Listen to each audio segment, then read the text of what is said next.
Shabbat Shalom. Welcome to our study. We are now in Genesis chapter 13. As I was looking at, chapter 12 the other day, I was just, we're following Abraham. We're following his transition from where Yah first calls him, right? And there's nothing particularly special about how he's chosen. He's just picked.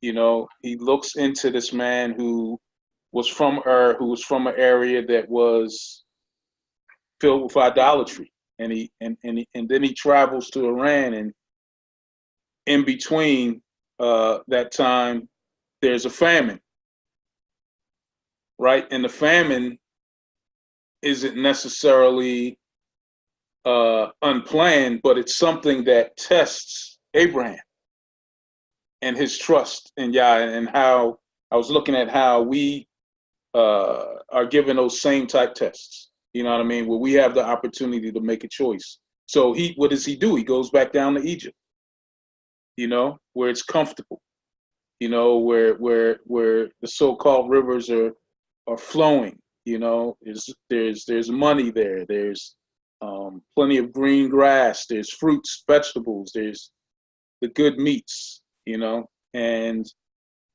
the whole idea was that his faith was shaken. So in this whole process, he's learning faith. As we're following him, he's learning faith.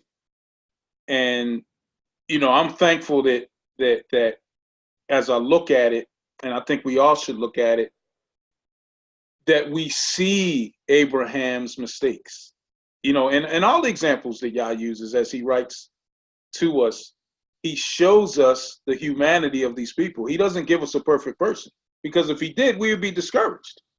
Like, how can I measure up to someone that's perfect? How can I measure up to someone that's done everything right and has nothing to show for the failures, as Abraham lies, his shaken faith, how he makes the mistakes, and how Yah gives us these human examples as we try to understand him and try to understand the faith that he wants us to have. So for me, looking at Abraham's life, it's particularly special to have something to hold on to, because we have each other. We have each other's examples. That's why we overcome the evil one by the power of our testimonies. Those things that we go through help each other. There's something, Rick, that you've dealt with that you can help me with as I go through. There's something that I've dealt with that I can help Wesley with. There's something Wesley's dealt with that can help Don, and June, so it's very important that we make the word, because sometimes we look at these histories, we look at these names, the Hebusites, the Jerubazites, all of these names, and we don't see how it makes sense. But it's for us, and it's for us to look at and be practical with it. So we can just start walking through, and you want to do like 4 verses at a time, just so we can just. Who wants to read? Take the first 4 verses. I can read. Go ahead, Don. Where we at? Chapter 13. Read the first 4 verses. Genesis, right? All right. And Abraham went up out of Egypt, he and his wife, and all that he had, and Lot with him, into the south. And Abraham was very rich in cattle, in silver, and in gold. And he went on his journeys from the south even to Bethel, unto the place where his tent had been at the beginning, between Bethel and Hai, unto the place of the altar which he had made there at the first. And there Abram called on the name of the Lord. And Lot also, which went with Abram, had flocks and herds and tents. You said the first 5? First 4. You can stop there. Oh, sorry. Yeah. What did you see? Anything you want to bring out? Not at the moment, no. You go ahead.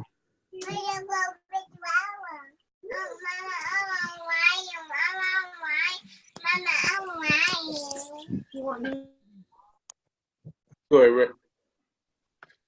Okay. What I see here is that we see Abram is still his name hasn't been changed here yet. And then he left and went to Mitzrayim. And it said that he was very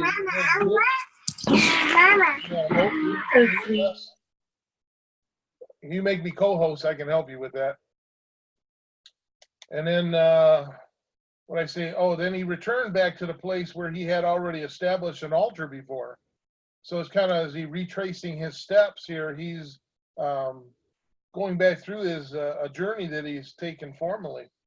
And he returned to this place where he called on the name of Yahuah, that was established. And so that kind of goes, if you remember through scripture, there's never many times where he talks about where he's going to establish, where his name will be established, And I think that that's kind of one of these situations where he established this altar before Yahuah, and that place probably still remains today as a sacred place if we knew where it was.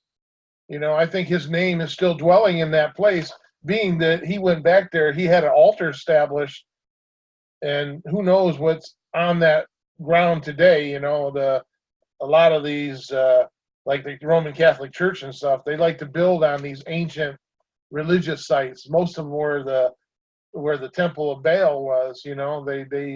They constructed their whatever you call them, cathedrals. And even on the Vatican in Rome, there they built it on a land that was a place of worship unto Baal, which I find interesting. But the reason I'm bringing that up is because it was a place that he had called on the name of Yahuah, and it was a place that he was familiar, where he lifted up, his prayers and his sacrifice before him.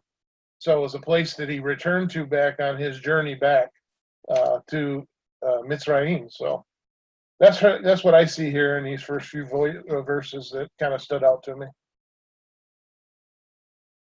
Absolutely. You are co-hosted, by the way. Okay. Brother West.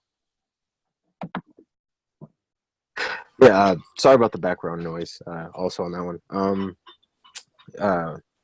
A connection I always make when I see this is that you see when the previous chapter, Abram went to Egypt. Now, of course, Yah didn't tell him to go to Egypt. He went to Egypt because there was a famine. So, of course, he did that out of, I guess you could say, fear. And it wasn't, you can see there was a beginning stage of, there wasn't the faith wasn't 100% established. Hence why his name is still Abram at this point.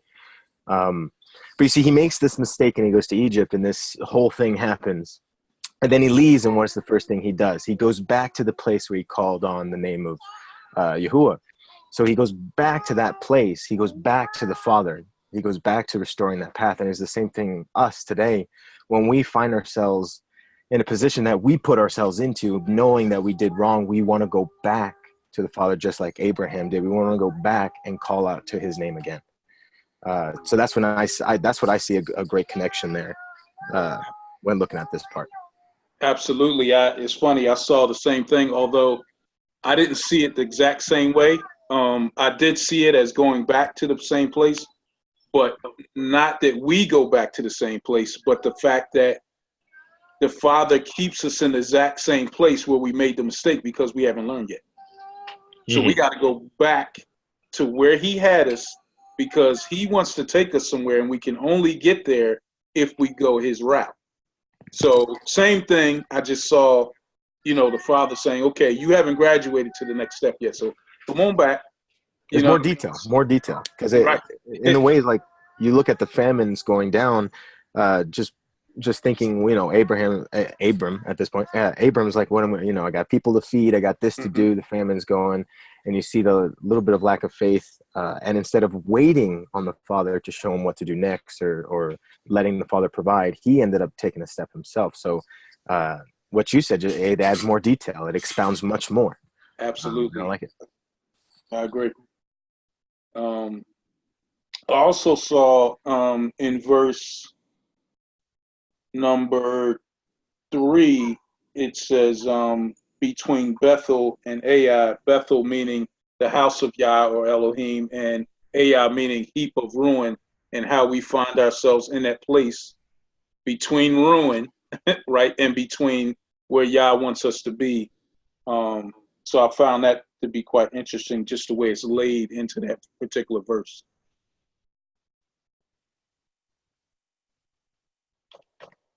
Anyone else? Go ahead, Rick. Yeah, I think am I muted? No. Okay.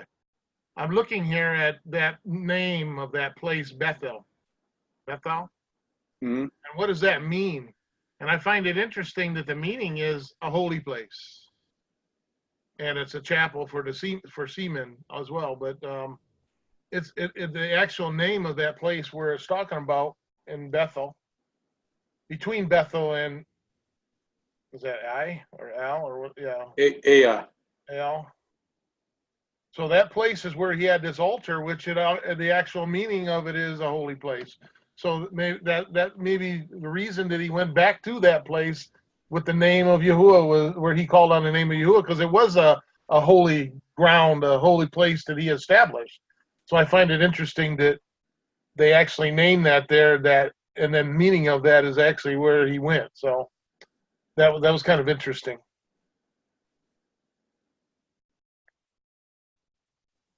And how good it is to be with Yah, you know what I mean? Because we separate ourselves from him when we get nervous, you know, when we're shaken, you know. Wesley did a good job of stating how his faith was shaken, how his faith wasn't developed yet, and how he went outside of his counsel to make that movement, and coming back shows the strength to the exact place where Yah first called him. So, anything else before we move to the next 4 verses?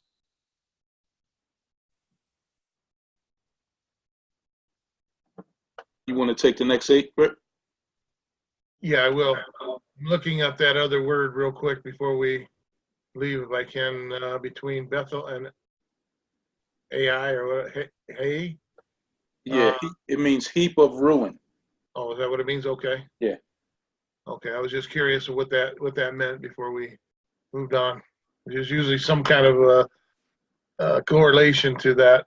All right, so 5. And Lot also went with Aleph-Tav, Abram, and had flocks and herds and tents. And the land was not able to bear them, that they might dwell together, for their substance was great, so that they could not dwell together. And there was a strife between the herdsmen of Abram's cattle and the herdsmen of Lot's cattle. And the Canaan and Ali and Perizzli dwelled in the land. And Abram said unto Lot, let there be no strife, for I pray to you, between me and you, and between my herdsmen and your herdsmen, for we be brethren. And I think the next part is the part that's pretty interesting there, but I'll leave that for the next reader. Yeah, that was Canaanites and Perizzites. And oh, is that what those words are? Okay. Yeah. Because I'm reading it from the Sefer, so I didn't read it out of my other one here, out of curiosity. But what I see here is that, you know, there's a strife that's building up here between the hands, or the herdsmen, if you will, for Abram and Lot's cattle. And so they're trying to dwell together. And as we see as we go on, that I find it interesting, Abram, his approach here, which shows a lot of wisdom from this guy on how he handled this situation that's starting to brew here.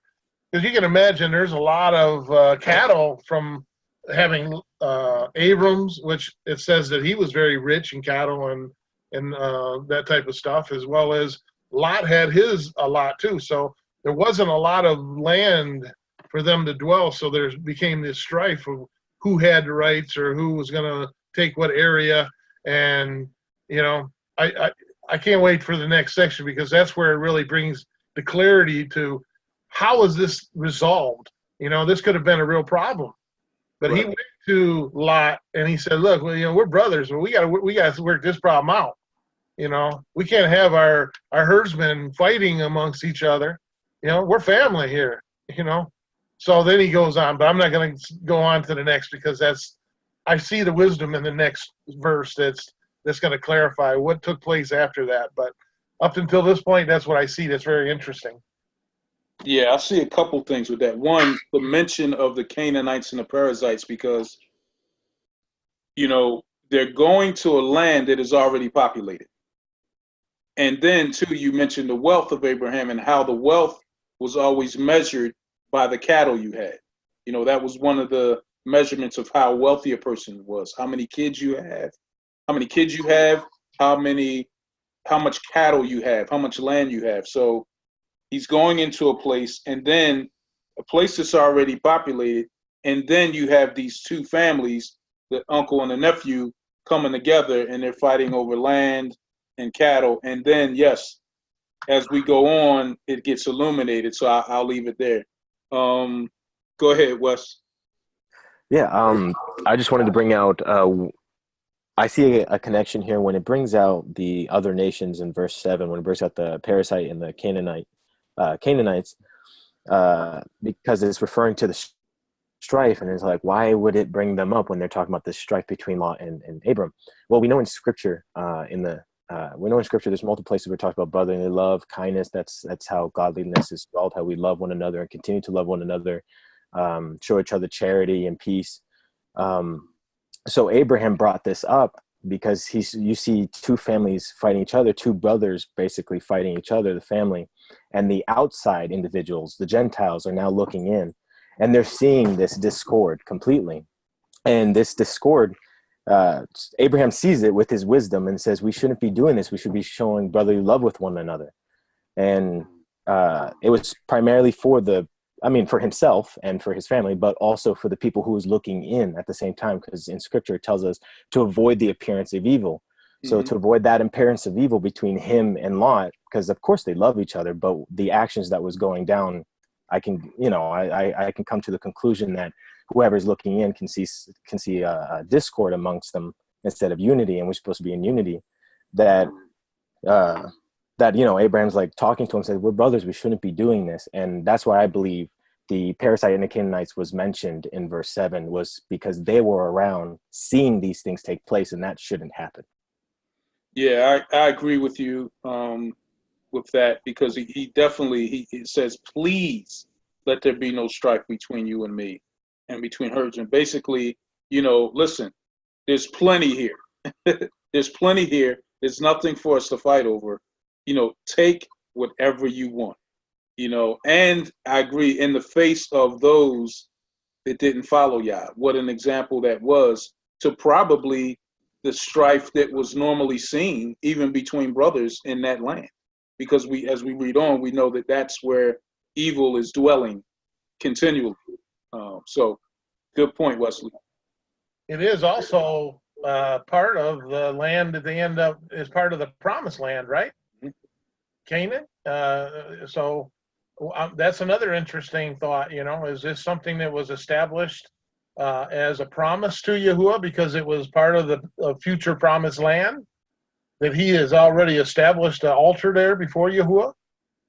So is that maybe a prerequisite of establishing his area for, Yasharal, in the future, using Abraham's establishing of that altar there in that land of Canaan, which we know can possibly encompass modern day Yasharal or Israel.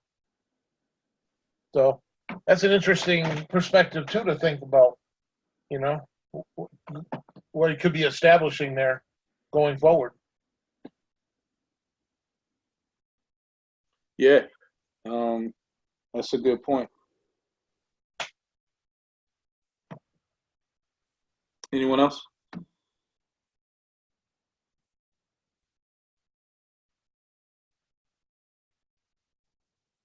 Who wants to take the next 8 verses?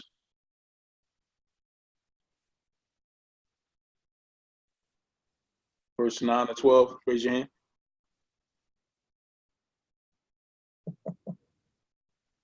Dom got his hand again. He likes to read. Go ahead, brother. 9 to 12, right? Yes. Yeah, brother Rick, I do love to read. All right. Is not the whole land before thee? Separate thyself, I pray thee, from me. If thou wilt take the left hand, then I will go to the right. Or if thou depart to the right hand, then I will go to the left. And Lot lifted up his eyes, and behold, all the plain of Jordan, that it was well watered everywhere before the Lord destroyed Sodom and Gomorrah, even as the garden of the Lord, like the land of Egypt, as thou comest unto Zoar.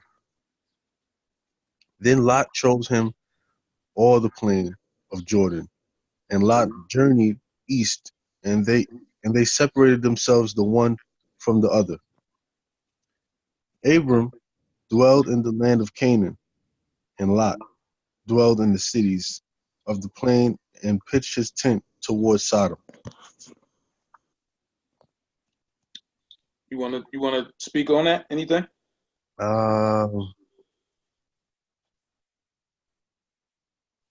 No, you could go ahead. Opening up the floor for anyone who wants to add. Well, this is what I was mentioning earlier that I thought was wisdom that I see him here, and a lack of selfishness where he's saying, you know, if you want to go to the left, I'll go to the right. If you want to go to the right, I'll go to the left. You know, he's allowing him to make the decisions of what land does he want. You know, this is all promised land that Yahuwah gave him, and he's basically allowing Lot to choose, what do you want? You know, he didn't tell him, well, you're going to take this or you're going to take that. So he was diffusing these kind of situations by allowing Lot to say and to say, hey, I'll go this way, you go that way.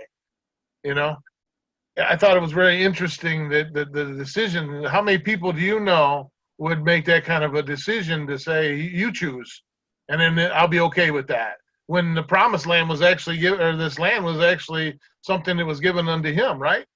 Right. So that says a lot about Abram and who he was and how he handled this strife that was arising, and what he did to basically subdue it and to bring it under where it was no longer an issue. So that's pretty much what I wanted to point out here that I see in this. Basically in this, other things that I see that caught my attention where when I'm reading it in the Sefer is where he places these S or the Aleph Tavs again, where he's talking about and Lot lifted up his Aleph Tav, his eyes. So there was a covenant that he was placing, I believe, on Lot's eyes to allow him to see this promise that he had. And then it goes on and beheld the Aleph Tav, all the circle of the Yardim. You know, so he's allowing him to see, and I believe he's even showing him or giving him understanding of where he should go, because he was able to have his eyes opened up to see this land that was given and to be able to choose what Yahuwah wanted for him, you know, out of this land. And then the last time that I see here is in Genesis 13:11, where it says, then Lot chose him Aleph Tav, all the circle of the Yardim. So that shows me that he's accepted this basically as a covenant agreement unto him from Yahuwah, that he's looking, he sees, and now he's settled that Yahuwah has given him this land that's encompassed by the Yardim, which again is part of the promised land, you know. So it's interesting how Lot handled this uprising that was happening between, you know, the herdsmen and even Lot and himself, you know, just to say, hey, Yahuwah give it, go ahead. you decide what Yahuwah has given you. I'll take the other. Instead of saying, Yahuwah, give me this, you can have that little piece over there if you want, but this is Yahuwah, give this to me. Wouldn't that be something you would think most people would probably be saying, hey, I was the one that was given this, so, but he handles it differently, in that way. And that's interesting to me, because I don't see that characteristic in too many people today that would do something like that. Yeah, I also think that that point you just pulled out was also a direct contrast to what he did during the famine, because now he's showing, okay, yeah, I have all of this wealth, I have all of this cattle, but you choose what you want. In other words, whatever you take, Yah's going to provide for me. It's going to be, the provision he gives is going to be enough. And I think it was an immediate lesson learned. Yes. For him in that sense. And also too, how, as we see where Lot goes and eventually goes, where his heart really was too at that same moment. But we'll get there. But I think Abraham, the point that we pointed out and Wesley pointed out, him going back to where he first saw Yah, to now having an opportunity to make a decision based upon what he thinks, or what he thinks his heart Yah is pointing him to, or the direction that Yah is pointing him to, and he passes this test with flying colors. So I thought that was interesting. Go ahead, Wes. I just wanted, exactly what Rick said is what I saw as well. You see the humility that Abraham had. You see not only previous verse, you saw the wisdom he had when he saw the discord amongst brethren, but then you see the humility he had, because again, the land was given to him, but here he is going, choose one. And though Lot chose a nice portion, the really nice portion, he didn't say, no. He gave it to him. So you can see the humility of doing that. And that's an example for us to learn, because we're supposed to examine ourselves. And one of the ways we examine ourselves is through the word, through these examples. And we ourselves should do that. When someone chooses the better option, let them have that better option. I know the Messiah said, give them your coat. I think if someone steals your coat, or something like that, someone can correct me, to give him your coat, even though you may not even have one. So you can see the growing, like he's growing from previously. You can see how instead of giving up, he went back to the Father. He went back to the place he called upon Yah. And then you can now see the wisdom and the faith and humility he's having right here. But yeah, no, and it gets even interesting as we continue to go. Absolutely. I agree with both of you said. I think we're all on the same mindset there. Any of you ladies got anything to add there?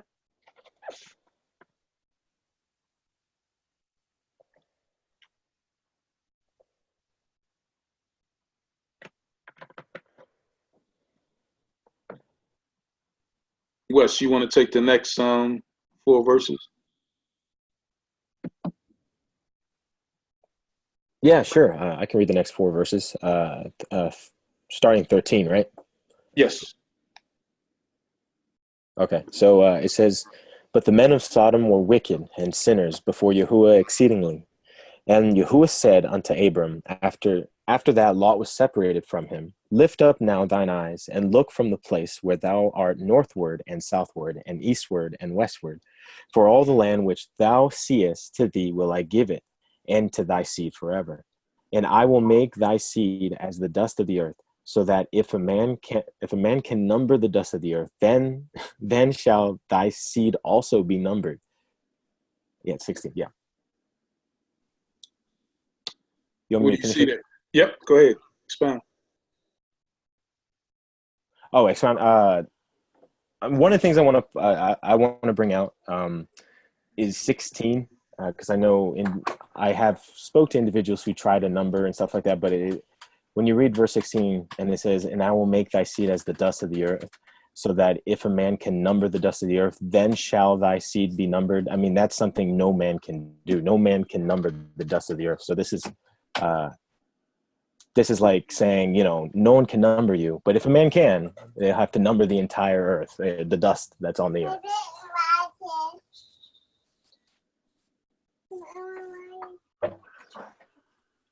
Yeah, absolutely. You see anything in those 4 verses, Rick? Yeah, actually, I'm pondering a couple of them here. It says that he dwelt in the land of Canaan, and Lot dwelt in the cities of the circle of Jordan. And I'm sorry, yeah, went to the wrong one here. He's talking about the land here of Sodom and Gomorrah and how evil it was. And then we go to the next verse and it says, Yahuwah said to Abram, after that Lot was separated from him. So Yahuwah spoke to him and said this to him about this. Then Lot went away. And I believe what he's saying here is, now lift up your eyes, Abram, and look from this place where you are, northward, southward, eastward. So he's basically establishing the boundaries of the land that he has given to the people. That later on, we see in Moses' time, where he's bringing them back to this land. Mm-hmm. This is the establishment of the land that he's given as a covenant, which it says here, for Aleph Tav, all the land which you see, to you I give it to you, and to your seed forever. And then he goes in, and I will make Aleph Tav your seed. So there's a covenant that he's made with the seed as the dust of the earth, as Wes was talking about. And if a man can number Aleph Tav, the dust. So he's even put a covenant on the dust of the land that's in sync with the amount of the seed that's going to come from Abraham, that's going to have this land that he's establishing with Abram at this point in time, be able to deliver it to them later in the future. I think that's really cool, because it's something that we can look at that Yahuwah has established for them way in advance, And there's, of course, the argument about the land today, who owns the land? Well, if we believe Yahuwah and his word, then it's pretty much established right here at this moment in time, the land that he had planned to give his people. That's pretty cool for me, I think. Yeah, I see something really, really profound here. Because remember how we were looking at where Lot chose the green, the land, right? Mm-hmm. Then it says, verse 13, but the men of Sodom were exceedingly wicked and sinful against Yah, right? Then it says, and Yah said to Abraham, after Lot had separated from him, lift up your eyes now, or lift up your eyes, please. So this is what I see. It first appears as if Lot has chosen a good place to be, right? Mm-hmm. But what it shows me is that Lot's heart was still in Egypt, because this place was like Egypt, right? Here, Abraham made the right choice in allowing Lot to pick what he wanted. But then he's stuck watching Lot and where he's going. And Yah has to tell him, your eyes need to be here. Lift up your eyes to me. And then he says, look, you're at a vantage point. I'm showing you something from up above, at the top, at the peak. What is it? What's the peak of the mountain called? The summit. We're at the summit. I want you to see what I'm about to give you. Don't look in Egypt. We made that mistake before. You just passed the test. Now you're gazing at where Lot's going. And he mentioned how evil it was. He's showing us something here.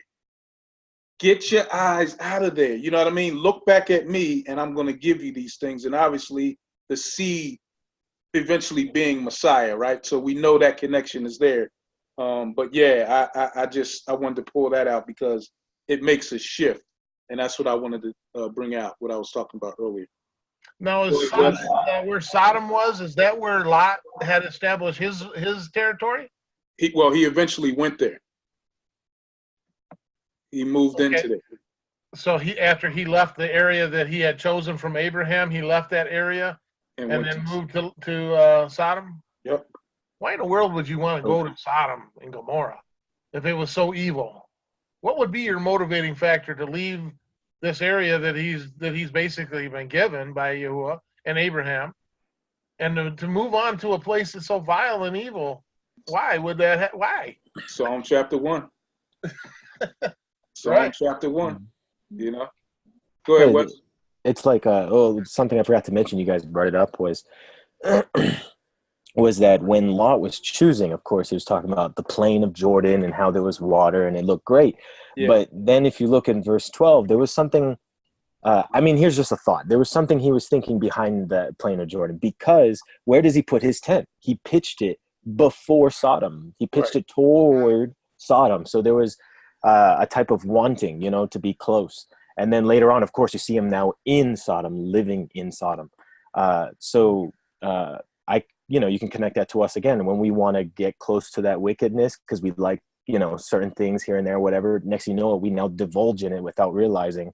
I always tell everyone that you leave that door open just a small crack and the enemy's going to come in and swing that door wide open and all manner of abomination then comes in. And you kind of see that with Lot, where he was supposed to be in the plain, but then he decided to put it in the plain of Jordan, pitched his tent towards Sodom though. So he already had like an intent in his mind about, or this vision about Sodom being nice or flourishing, and he wants a part of the either money or whatever that they were doing.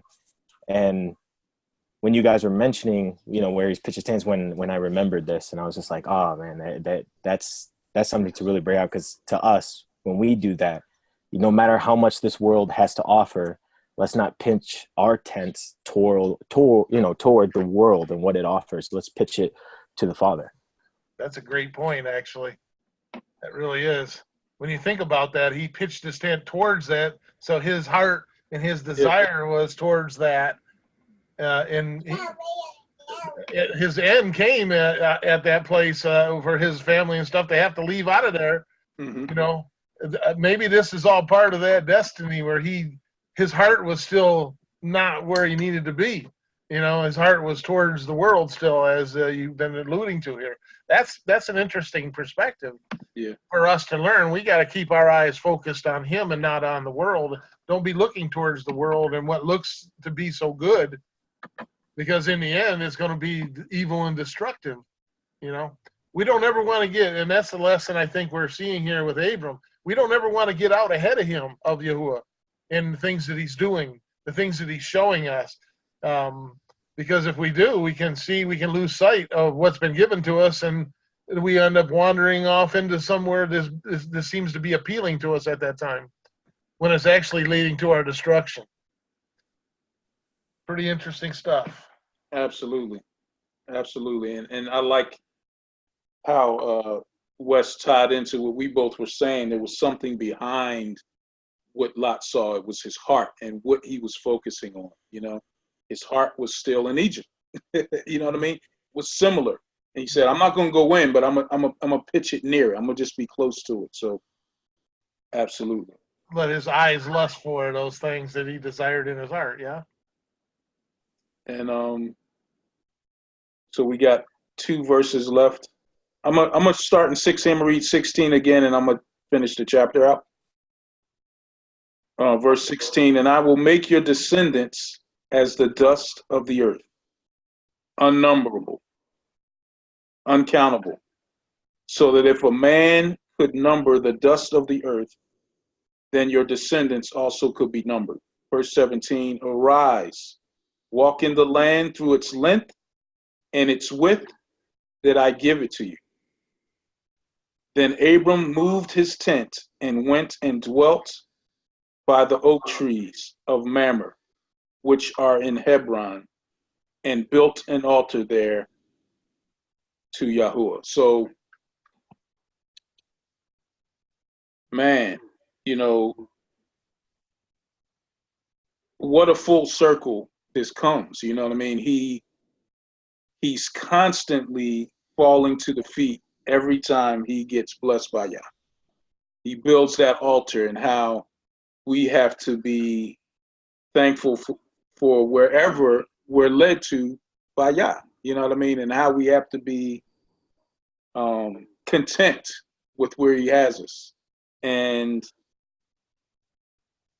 he shows him and how Abram is now walking without being able to see. He's walking strictly by faith. And like we all always talked about from the beginning to here, there is a process, there is a learning that he's coming to, and it seems that he clearly understands it by the time we get to the end of this chapter here.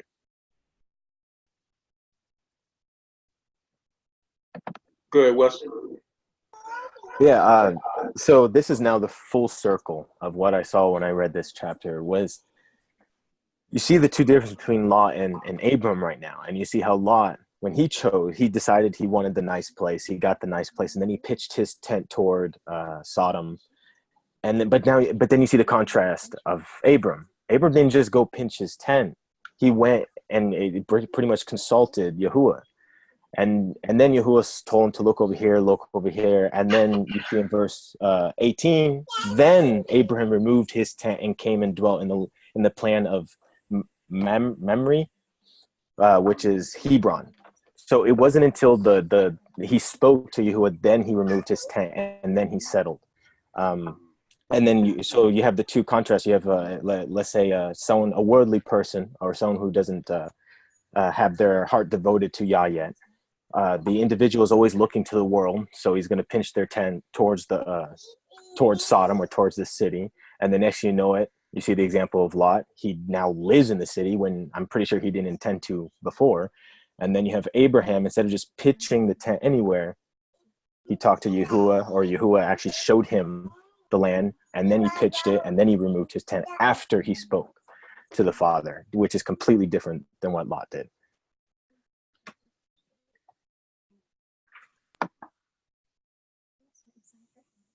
Absolutely. Rick? Yeah, I see here, I'm looking at this word Hebron, and what is it, and kind of trying to get an idea of what kind of message we're seeing here. And this is basically, I didn't know, this is in a city in southern Yehuda. So this is part right around Palestine, I guess, is where they're saying this is supposed to be. So we're seeing the location of this and how it's associated with this place in Palestine that has to do with the name of two Israelites named Hebron. So I think there's some correlation here of that name, of what it represents, what it means, as far as where, being part of Yasharal. This is where where Yehuda is located. So we're starting to see some of the structure of the land that was given to them and what the inhabitants were at that time. One other thing I wanted to look at here when you were reading this is, again, there was another altar that was built unto Yahuwah.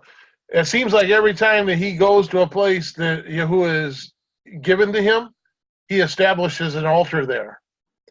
And this is his place of worshiping Yahuwah and giving thanks and praise to Yahuwah for what he has done, what he has given him, how he has led and directed him.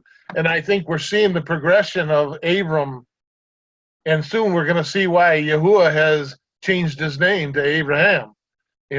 Is because these lessons that we're seeing him displaying during this time period, and how he handled things, how he established a place of worship.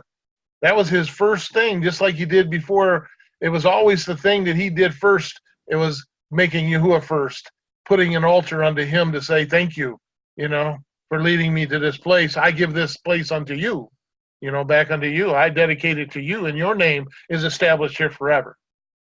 And that's establishing those boundaries. And that's what I was seeing earlier as I was reading this. I'm seeing Yahuwah using him to establish boundaries. And by doing that, he's establishing these holy places, if you will, these locations where, they're a place that he's establishing Yahuwah's name forevermore, which goes along with what we see in Scripture talks about. All of those, the land of Yasharal is the place that he gave unto Abram and his descendants as an everlasting covenant, that they would return to that land at some point in the future. And that's what we see. when he brought the people out of out of Egypt, out of Mitzrayim, and delivered them back to this land that it all started with Abram, which is the father of our faith, you know. So if we look at his life and his example, we should be able to learn and see some things that can help improve us in our walk and our trusting in Yahuwah, establishing in our own lives a place, somewhat of an altar, our place where we come to worship and we dedicate unto Yahuwah. Maybe it's your home, you know, where you're at now. You know, that's a place that he's given you. So I don't know. That's kind of what I was seeing there. I think it's pretty interesting how we're seeing him being used by Yahuwah to establish things. And I don't know, you know, that he realized what that meant in the end. You know, as far as he could see, okay, set up this area. And did Abram actually know what was coming, why he was given it? For the people, I guess, that he was going to be bringing from Abram. You know, the nations that are not numberable. That's pretty cool. I like how verse 17, he says, arise, walk in the land through its length and its width, for I give it to you. And he's foregone the idea that all of these things I could have, I'm gonna let these things go to Lot. Now he tells me to lift my eyes and I look, and he gives me this land of fatness. You know what I mean? This is a fat land that he's given me because of my obedience. And then you brought up Hebron and where it's placed in Palestine, but also the meaning of the name is commune or fellowship, and how in this place of fatness, I can set up the altar and fellowship with my Elohim. Hallelujah. I can worship my Elohim. I can commune with my Elohim. So that's beautiful. Full circle is the right word to use here. And I think Abraham clearly has grown and graduated to the next level here. So yes, praise Yah. Anyone have anything else before we conclude? Genesis 13. Wes? Oh, I didn't mean to raise the hand. I'm sorry about that. I have nothing else to conclude. I liked what you said, Rick, a lot about 18 and about, I mean, you see the example Abraham did. Wherever he dwelt, he pitched. Wherever he dwelt, he made an altar, sacrifice, a place of worship. And that's what we should do as well. I mean, in our homes, where we go and dwell, we should do that as well. But yeah, no, and I love the Hebron. I was just looking at now, you know, it's a company, a place of fellowship. It even says a society. So, I mean, that right there, the word itself, it reveals a lot about the story when he's now communing now. Of course, there's still some trials he's going to go through in, you know, a couple of verses, but you see the beginning of his walk now being it's intensifying more and more. Hallelujah. And because it's intensifying, he's got just the faith base he needs at this moment. Mm-hmm. Because Yah couldn't do what he's about to do in the next chapter if he didn't get here. So I thought that was really a good observation there. All right. Yeah, you could definitely see it's building. Mm-hmm. All right, so this concludes our study, Genesis chapter 13. Shabbat Shalom, everyone. Shalom.